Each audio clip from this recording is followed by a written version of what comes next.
figure, not only in the Islamic world but the community of nations. So let me say that I am sitting before a brother, yet a great leader, and I want to assure you, Prime Minister, that I want to work very closely with you to build our relations and take them to, Alhamdulillah,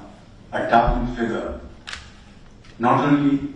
in the Islamic world but the community of nations.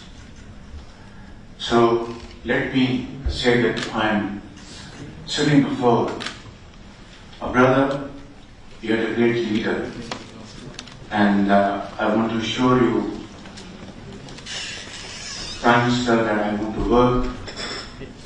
very closely with you to build our relations